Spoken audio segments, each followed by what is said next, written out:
दे धडक बेधडक आपल्या परिसरातील ताज्या घडामोडी, घटना, समस्या, विविध क्षेत्रातील सर्वदूर बातम्या पाहण्यासाठी लोकशक्ती लाईव्ह न्यूज चॅनलला सबस्क्राईब करा आणि नोटिफिकेशन मिळवण्यासाठी बेल आयकॉनला प्रेस करा।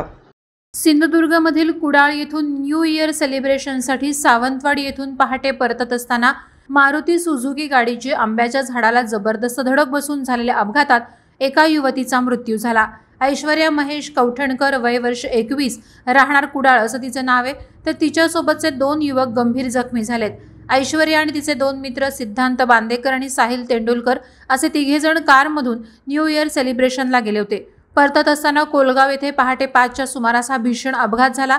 यावेळी सिद्धांत गाडी चालवत होता तर ऐश्वर्या बाजूला बसली होती। या अपघाताची माहिती ऐश्वर्याच्या वडिलांना कळताच त्यांनी नातेवाईकांसह घटनास्थळी धाव घेतली। यावेळी गाडीच्या बाहेर ऐश्वर्या बेशुद्ध अवस्थेत पडली होती। तसंच गाडीच्या बाजूला सिद्धांत बांदेकरही होता, त्याच्या डोक्याला दुखापत झाली होती। तर दुसरा मित्र साहिल तेंडुलकर हाही गंभीर जखमी होता, त्यानं उपचारार्थ दवाखान्यात दाखल करण्यात आलं। त्यानंतर महेश यांनी रुग्णवाहिकेतून सावंतवाडी उपजिल्हा रुग्णालय येथे ऐश्वर्याला उपचारार्थ हलविलं। मात्र उपचारापूर्वीच तिचं निधन झालं असल्याचं वैद्यकीय अधिकाऱ्यांनी सांगितलं। या दुःखद वार्तेने परिसरात शोककळा पसरली आहे। या अपघाताबाबत सावंतवाडी पोलीस अधिक तपास करत आहेत। लोकशक्ती लाईव्ह साठी न्यूज ब्युरो, सिंधुदुर्ग। अशाच सच्चाई दर्शवणाऱ्या बातम्या पाहण्यासाठी लोकशक्ती लाईव्ह न्यूज चॅनलला लाईक करा, शेअर करा आणि सबस्क्राईब करा।